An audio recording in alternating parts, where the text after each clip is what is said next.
A causa della contestuale assemblea sindacale dei lavoratori, ieri, giovedì 17 maggio, in alcune zone della città di Agrigento non è stato compiuto il servizio di raccolta differenziata del secco non riciclabile. Ascoltiamo in proposito l'assessore comunale all'ambiente Nello Amel, che spiega come rimediare.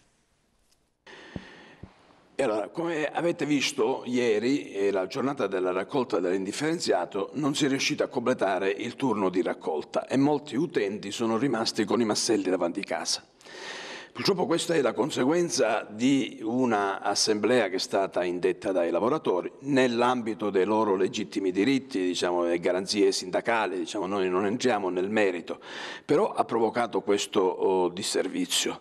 Noi stiamo cercando un po' di tamponare, siccome per i meccanismi della raccolta differenziata non è possibile modificare i turni e quindi aggiungere per esempio l'indifferenziato nella giornata di venerdì o di sabato, l'unica soluzione proponibile è questa.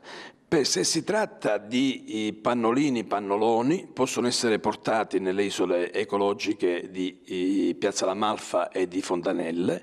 Se si tratta di indifferenziato generico, quindi che non dovrebbe avere cattivi odori o problemi di contaminazione, se non è possibile tenerlo a casa, si può portare nel posto di conferimento di Fondacazzo, dove c'è una persona addetta che vi consentirà di poterlo in via eccezionale, diciamo, depositare nei cassonetti riservati alle aree non servite.